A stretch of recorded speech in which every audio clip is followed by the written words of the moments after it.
تغنى بالقرآن وحي السماء الرب. الحمد لله الحمد لله وكفى وسلام على عباده الذين اصطفى خصوصا على سيدنا المصطفى وعلى آله وأصحابه نجوم الهدى وقادة التقى. أما بعد، أعوذ بالله من الشيطان الرجيم. بسم الله الرحمن الرحيم. قل بفضل الله وبرحمته فبذلك فليفرحوا هو خير مما يجمعون.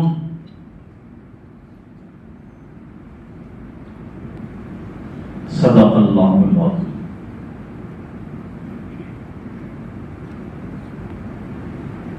اللهم صل على سيدنا محمد وعلى آل سيدنا محمد وأصحابه وأزواجه وبارك وسلم.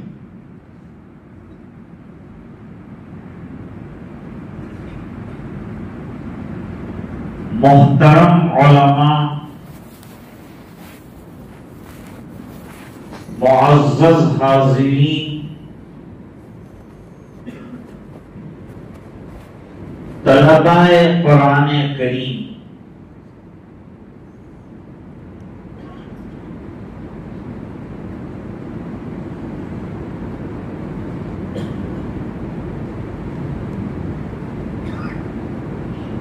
موجودہ صورتحال میں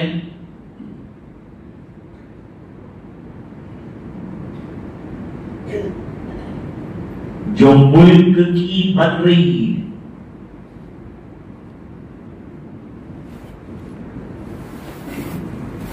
اس میں بہت کم ہمارے لیے کوئی خوشی کی خبر ہوتی.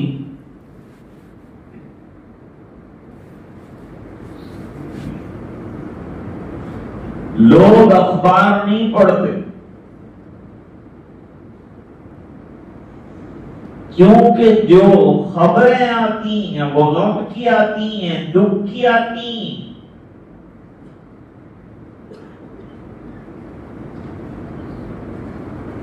خوشیاں تو مسلمانوں کے چہروں سے غائب ہو گئی.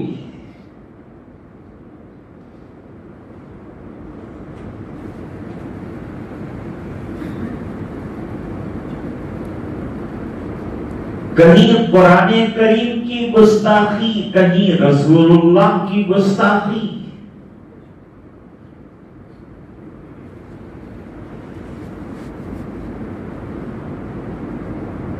ایک اصول ہے دیش کا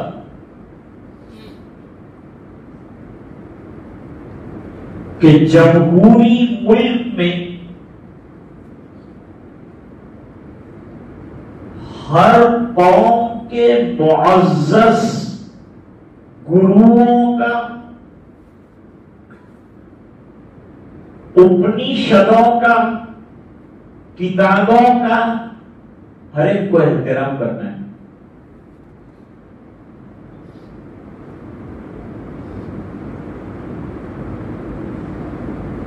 نہ گیتا پر کوئی بولتا ہے، نہ مہا بھارت پر کوئی بولتا ہے، نہ رامائن پر کوئی بولتا ہے، نہ کوئی منوسمرتی پر بولتا ہے.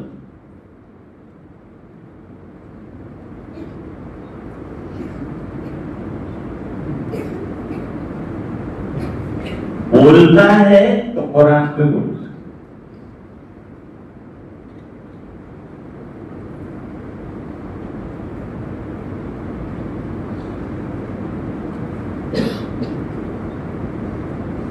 کسی مسلمان نے آج تک نہیں کہا کہ رام کا پتلا جلاؤ. ہم نے نہیں کہا.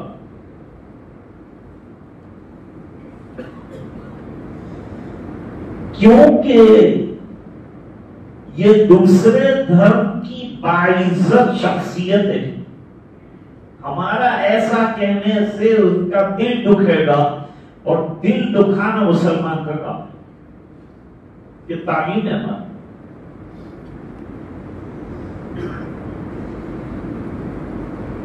کسی کو ٹھیس پہنچانا، کسی کو دکھ پہنچانا، المسلم من سلم المسلمون من لسانه ویدہ. یہاں علماء تشریف رکھتے ہیں.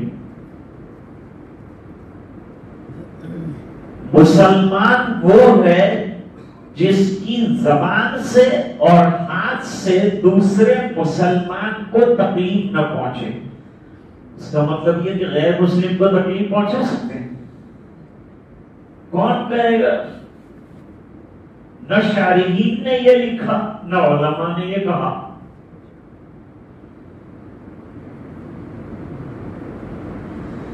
دوسری ایک حدیث جو ہے وہ عام ہے، جس میں لفظ مسلم نہیں ہے.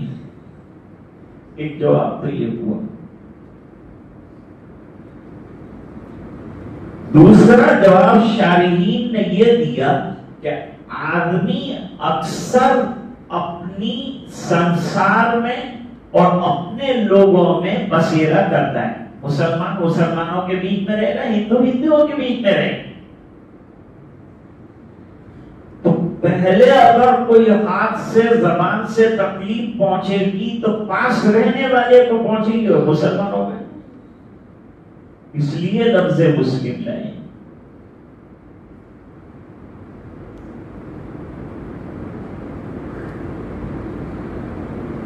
راستے سے تکلیف دینے والی چیز کا ہٹا دینا ایمان کا جز ہے. ایمان کے شعبوں میں یہ سب دین ہے دوست.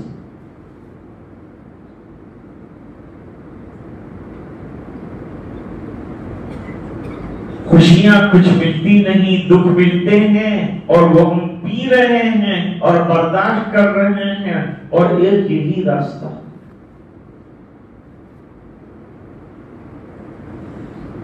راستہ یہ ہے کہ ہم جس حد تک برداشت کر سکیں گے کریں گے، لیکن ملک سے جائیں گے نہیں.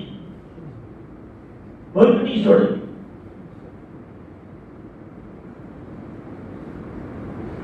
اور دوسری بات سنو،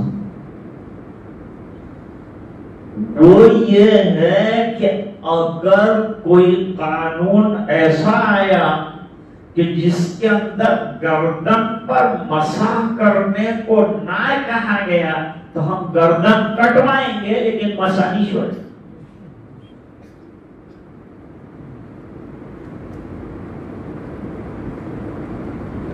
یہ ہمارے اسلاف کا طریقہ رہا.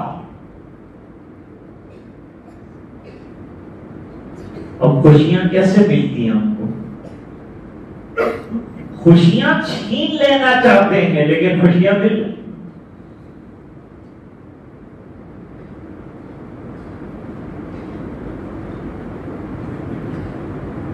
مرحوم ابن تیمیہ کو جب قید خانے میں لے جایا گیا، ان کے تجدیدی کارنامے کی وجہ سے ان کے علاقے میں بدعات بہت تھی. اس وجہ سے حضرت سخت ہو گئے. قلم بھی لے لیا، کاغذ بھی لے لیا.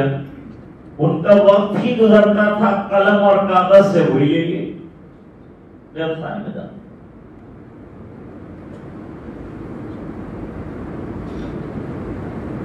تو ابن تیمیہ مرحوم نے کہا کہ تم یوں سمجھتے ہو کہ قید خانے میں داخل کر کے تم نے مجھے دکھ دیا اور میری جنت چھین لی، لیکن تم میری جنت اس لیے نہیں چھین سکتے کہ میرے سینے میں میری جنت قرآن کی شکل میں موجود ہے۔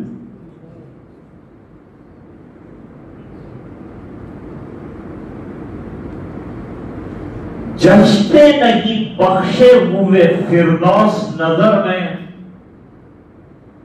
جنت میری پنہا ہے میرے خون جگر۔ اور پھر ابن تیمیہ نے جو کارنامہ انجام دیا، کوئلہ تلاش کیا اور اندر جو ہے سڑے ہوئے کاغذ نکالے اور اس سے کئی جلدیں قید خانے کے اندر لکھی۔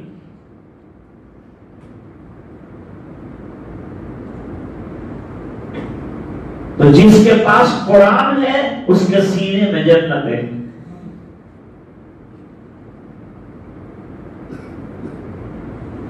آج ہمارے چہرے پر خوشیاں نظر آ رہی ہیں، کیوں؟ قرآن کی برکت سے۔ تو اگر اس دنیا میں کوئی کتاب ہمیں خوشیاں دے سکتی ہے تو وہ قرآن۔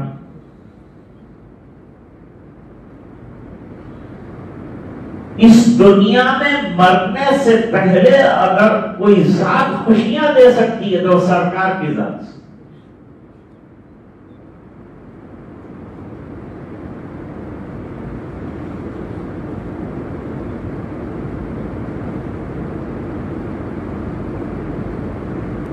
ایک واقعہ بخاری کے سہارے سے آپ کی خدمت میں پیش کرتا ہوں، جس سے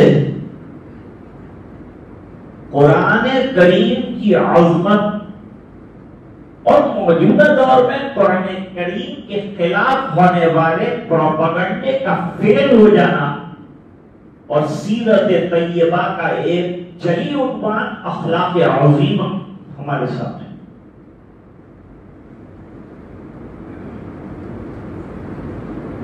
There are three things to be described.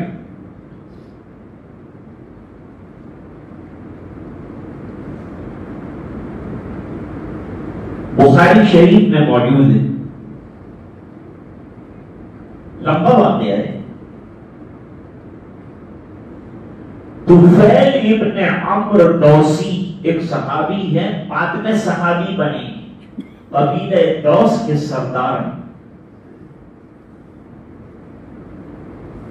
قبیلہ دوس کے ذریعے سے اسلام کی بڑی خدمت ہوئی ہے، کیونکہ حضرت ابو ہریرہ رضی اللہ تعالیٰ کو قبیلہ دوس کے ہیں اور 5374 روایتیں امت کو دی۔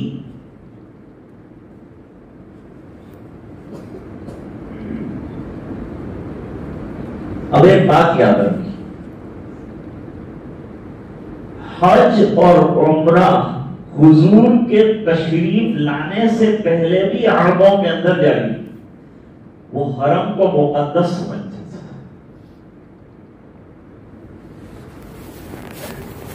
اور ہر سال حج جاری تھا، طواف ہر وقت جاری تھا، عمروں کا سلسلہ۔ پرانی قدیم تاریخ ہے۔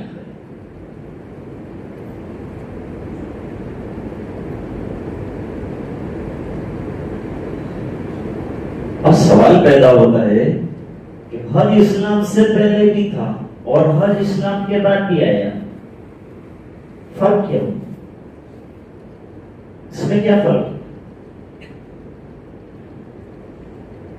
زمانہ جاہلیت میں جو حج ہوتا تھا اس میں بہت سے شرکیہ اعمال داخل ہوئے تھے۔ حضور پاک صلی اللہ علیہ وسلم کو جو حج دیا گیا تمام شرکیہ اعمال کو نکال دیا گیا اور حج کو خالصتاً للہ کر دیا گیا۔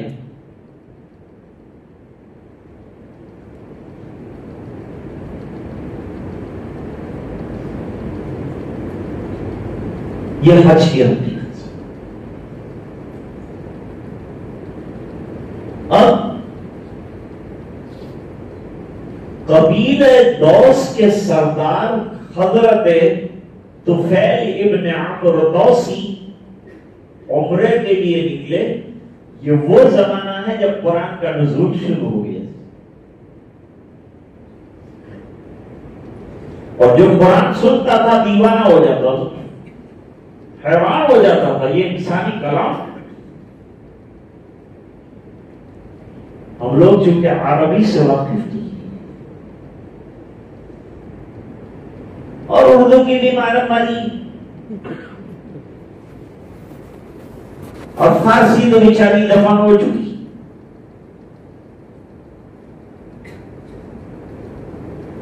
تو اب وہ عرب لوگ تو ایک ایک لفظ سے جو ہے مچل جاتے تھے، کیا کلام، کیا کلام، ایک آیت پر ایمان لائے، دو آیت پر ایمان لائے، وہی کی کیفیت دیکھی تو ایمان لائے، اور حضرت عبداللہ ابن سلام نے چہرہ رسول دیکھا تو ایمان لائے۔ سچوں کا چہرہ اور جھوٹوں کا چہرہ اور۔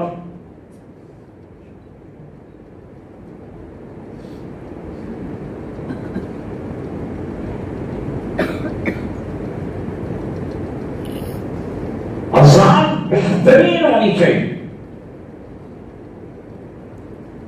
آپ کو معلوم ہے محمد علی کلے بہت بڑے باکسر،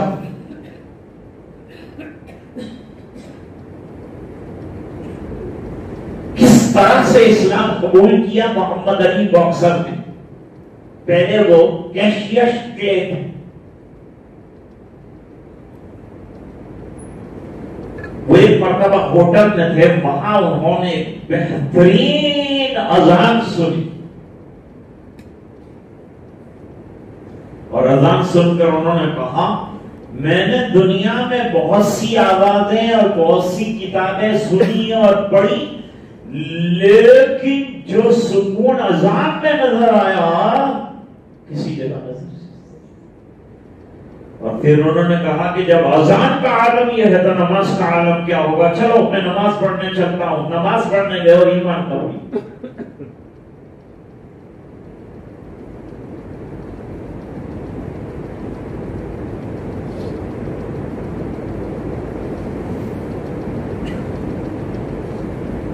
اب ہر زمانے میں پروپیگنڈا رہا ہے، افواہ، قرآن میں بھی لفظ افواہ ہے، افواہ پرانی چلی۔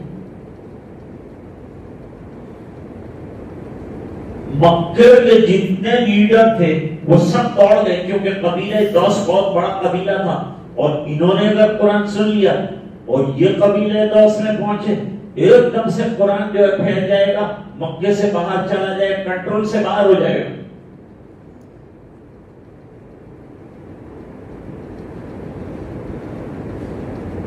تو ابھی تو مکے آئے گی نہیں، تو پھر ابن عامر دوسی اس سے پہلے جا کے انہوں نے جو ہے انفارم کیا۔ کوئی چیز مشہور نہیں ہوتی لیکن دشمن اس کو مشہور کر دیتے۔ ایک نقطہ باریک بتاؤں گا پر سب،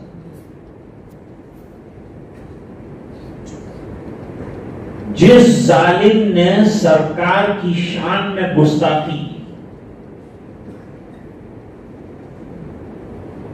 اس کا واٹس ایپ پر ویڈیو ہے، یاد رکھنا آپ کے پاس ویڈیو آ جائے اور آپ نے اگر فارورڈ کیا تو گستاخی کے مرتکب آپ بھی۔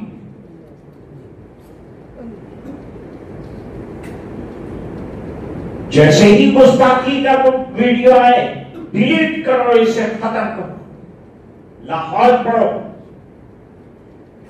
ہم گستاخی کو پھیلانے والے نہیں ہیں، ہم تو اس کا گلا گھونٹیں گے۔ کوئی بھی برا ویڈیو وائرل نہ کریں، ہم ہی دشمنوں کی چیزوں کو ہوا دے دیتے ہیں۔ اس کو مٹاؤ، اس کو ختم کرو، بری چیزوں کو وائرل نہیں کرتے، اسے ڈیلیٹ کر کے نیست و نابود کر دو۔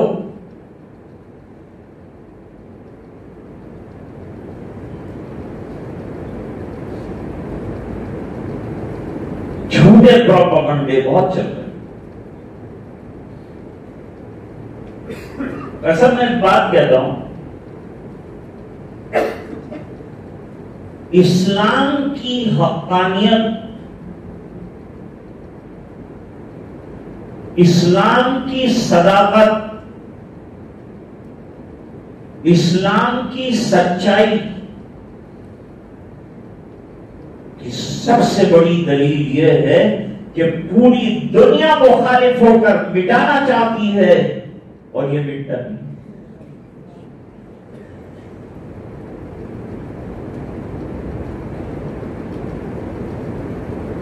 نہیں مسکا بگاڑے گا کوئی کیا، نہیں مسکا بگاڑے گا کوئی کیا، خدا جس کو بنانا چاہتا ہے۔ اب یہ لاکھ بیچارے پٹک رہے ہیں، 1400 سال سے آیا قرآن، 1400 سال سے مٹانے کی محنت، اور قرآن کہتا ہے میں تو قیامت تک کے لیے آیا ہوں، تم مٹا نہیں سکتے، مٹ جاؤ گے، قرآن نہیں مٹے۔ فرماتے اِنَّا نَحْنُ نَزَّلْنَا الذِّكْرَ وَإِنَّا لَهُ لَحَافِظُونَ، یہ ذکر ہم نے اتارا ہے، زبان پر رکھیے، اسے یاد کیجئے، اسے سینوں میں اتاریے، اسے لوگ کاغذ جلائیں گے، تمہارے سینوں سے قرآن چمکتا جائے گا۔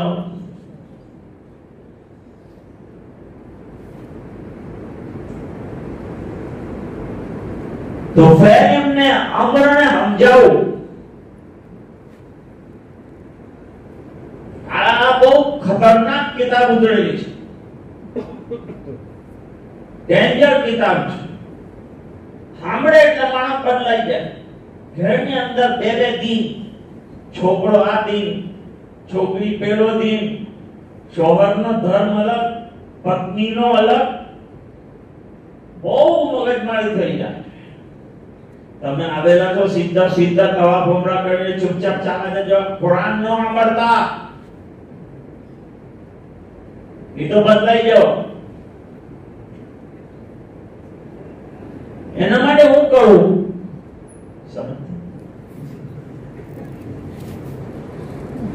એના માટે કરવું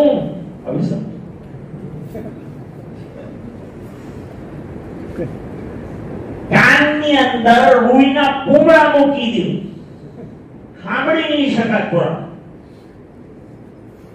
ને પછી તવાફ કરો।